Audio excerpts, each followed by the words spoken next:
Nandyan din yung mga poste, kaya kung minsan hindi rin talaga.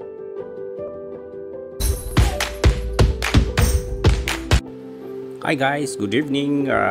Ito naman guys, yung sa may stoplight. No, galing kami ng SM, so pakaliwa kami, SM San Pablo. So ito yun guys, paggabi. No? Hindi ko na guys sa videohan yung ating pagbiyahe galing sa SM City. SM San Pablo kasi nakalimutan ko guys. So dito na ako banda sa may stoplight na, no, nakakuha ng ating video. So ayan guys yung ating binabaybay. So papunta tayo ng Kalawan, dun lang sa may Malaking Pinya. So ito siya paggabi guys, yung yung way, no, yung daan. So hindi ganun karami yung mga lights, no, sa daan galing San Pablo City. So yung nito guys, yung travel na yan. So tinitingnan namin kasi yun nga yung mga bata, no, kailangan ng mga gamit at pasukan na, kaya may kunti-kunting binibili ng mga susuotin nila kasi mga luma na. So yan guys yung dinadaanan natin ito ngayon ng kay Riles. Tumawid tayo sa Riles. Ayan. So yung may mga tindahan din dito guys sa mga gilid ng daan. May mga nagtitinda ng mga prutas, mayroon ding mga kainan. So dami din guys yung mabibili nyo dyan sa tabi-tabi lang ng daan din. So dito din sa may unahan banda guys, may school din dyan na ating nadadaanan. So yan, may gasoline station dito banda. So yan guys yung gabi na yan. Ayan hindi talaga daming road lights.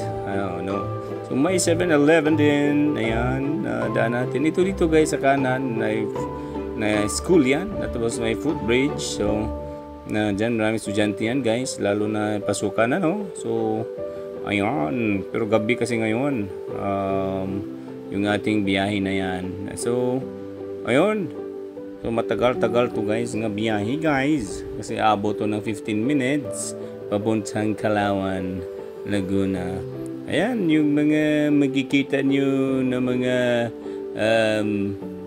ilaw sa daan. So yun makikita, no, yung yun nga, may road widening tayo, pero kung minsan dyan na rin nakapark yung mga sasakyan sa mga daan nga dinagdag ng ating DPWH. So tapos yung problema din, nandyan din yung mga poste, kaya kung minsan hindi rin talaga nagagamit ng mabuti yung kanilang road widening.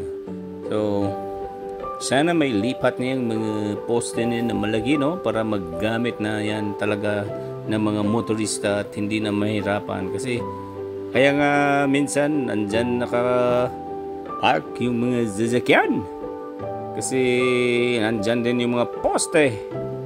So hindi rin maka-overtake yung mga sasakyan dahil dyan, no, nandyan may mga sasakyan nakapark, nandyan din yung poste. So sayang mga guys yung ginawang na yan, yung pagwa-widen ng road. So ayan, so dire-diretso lang tayo, dire-diretso.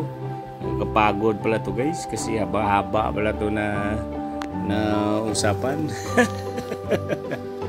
Ay nago. So maya-maya may paakyat dito. Ayan na yung mga tindahan ng mga ube. Madaanan nyo yung sikat dyan, nagbebenta ng ube na matamis na yan guys. Tentay yung pangalan, Tentay's ube. So yan yung parang sikat na binibilhan. Ito na sa paakyat na banda guys. um, ubi halaya. Oh, parang ubi halaya guys. Yung, siyempre violet yung ubi, no? Ay, nako, dito rin guys, dami din pa rin nakapark na sasakyan sa daan, no? Yung ano na yan, yung dinagdag na daan, no? Na dapat, ano sana, sayang kasi nandyan din yung mga poste. So, ayan, may mga ilaw-ilaw na rin silang nilalagay, night light sa daan. Tapos, ayan na yung paakyat. Ay, grabe. 15 minutes may usapan natin ito. May 5 minutes pa lang tayo guys. Parang yung aking bibig ay nagda-dry na. Kapagod lang magsasalita guys. Nag-dry chow. Ayan. So buntot-buntot lang tayo guys. Yung yung ating pagbibiyahe. Yan, pababa na naman. So sa umaga, mas makita no yung view. Ang dami talagang kahoy sa bundok dito na area, no.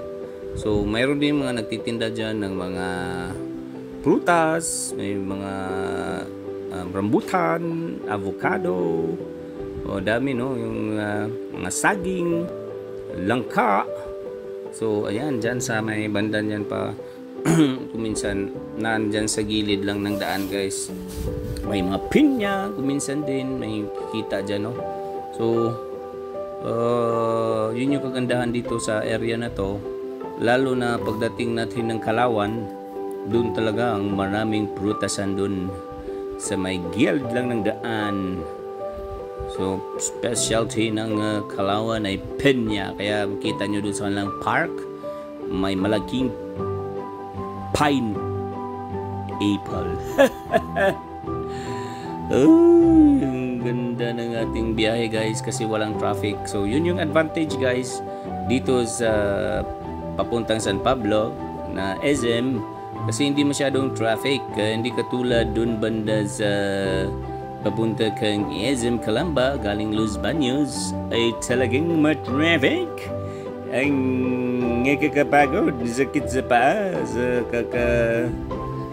lalo na sa mga manual na mga sasakyan katulad sa ginagamit natin kasi panahon pa yan ng kopong-kopong, kaya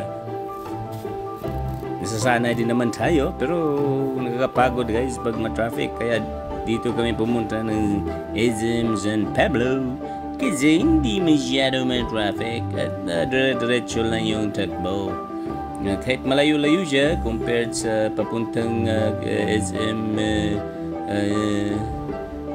Calamba galing ng Los Baños ay minabuti pa rin namin na pumunta dito sa SM San Pablo kasi hindi masyadong ma-traffic at dire-diretso lang yung ating pagbibiyahe.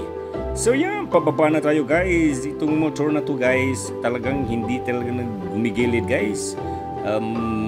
Binubusinaan ko na yan, no? Ayaw ko ba bakit talaga hindi siya gumigilid, lalo pa nga tuloy pumapagitna. So ayaw po, ganyang mga driver guys na malapad naman dun sa kabilang side, ayaw talaga. Pinubusinaan ko na yan, hindi talaga bumabalik na naman yan sa gitna guys. Kamote rider, no? Kamote rider. Yan ako, kung nakainom ba yung mga yan guys. Yan, nubertika ko na lang, bawal sana dyan na na kaso hirap talaga guys kasi pababa din, tapos yun din sila, talagang pumapagitna. Ay, yung mga riders na, kung nakainom ba yun mga guys. Kasi hindi, tapos yung kakainis din yung sasakyan doon sa likod natin. Tayo ay pinapailawan na anuhan ng kanyang ilaw. Hindi niya alam na may motor sa harap ko. Kakainis yung umiibertik dyan na puti na semi-truck. Mamaya makikita nyo yan. Gusto ko talagang bubuksinaan at babain.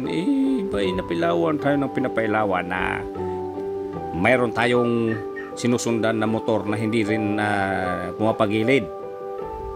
So ayan yung dyan na area guys, marami ding mga prutas dyan sa tabi-tabi ng daan, no, na nagbebenta. So may mga langka, ayan, may mga saging. So ang dami kang dahan-dahan ka lang kung gusto kang mamili, kung galing ka sa vacation, dahan-dahan. May mga buko din dyan sa mga tabing daan kung minsan yung magkikita. So yan, walang masyadong ilaw din dito na area, no, kunti lang. So meron na ring kunting mga ilaw sa gitna ng daan. Ayan, yung parang pag gumagabi siya, meron na siyang light, no, nilalagay, nakabaon sa semento, no. Pero dito man hindi masyado marami pa. May area talaga guys na from Kalawan to yung Bay, yung stoplight ng Bay. Grabe, bulit talaga guys ng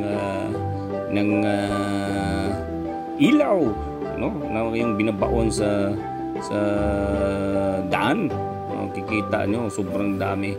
Pinutol ko lang guys itong video na to, galing San Pablo papunta lang muna Kalawan kasi abot na mga siguro 40 minutes. Baka mafafagod kayo sa panood. At syempre, salamat pala sa inyong lahat sa inyong pag-support sa channel nating munti, maliit na channel natin guys.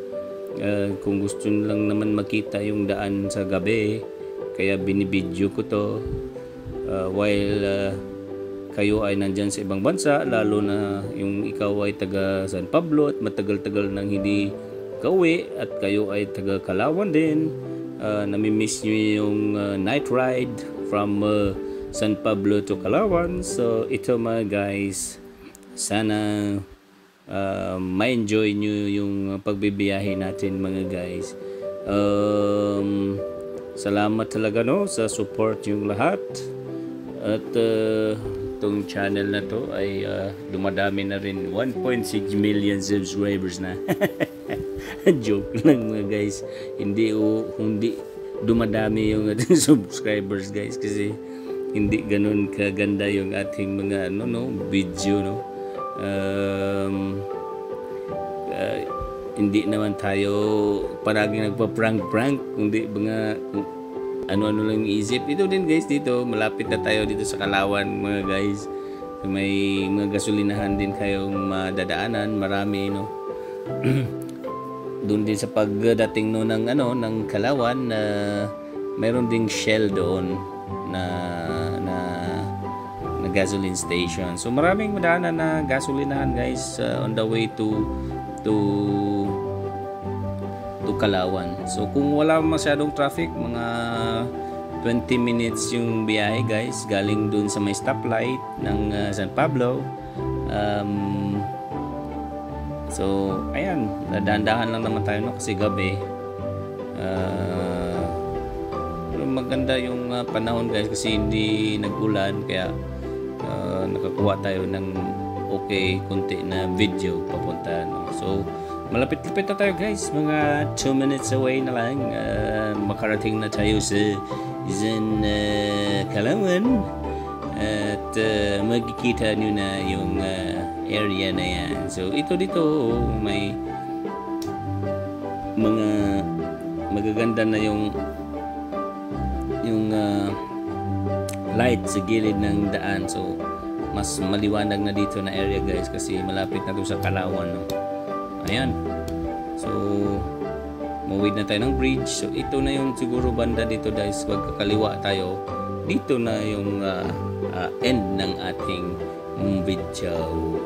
So yan guys, salamat sa inyo sa support nyo, at sana na-enjoy nyo yung night trip na ito. So yan na guys, yung church ito sa kanan, and then nandyan yung park nyo, nandyan yung malaking pinya sa may gitna na hindi ko na na-videohan guys.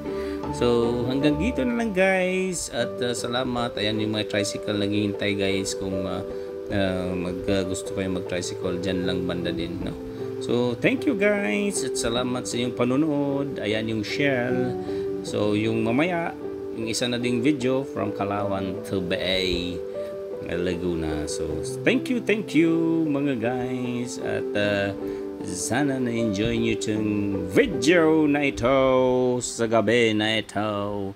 At sa muli, sa pangalan ng mga upaw, mga kalbo, at mga tao sa buong mundo, thank you very much and thank you for your support. Thank you guys.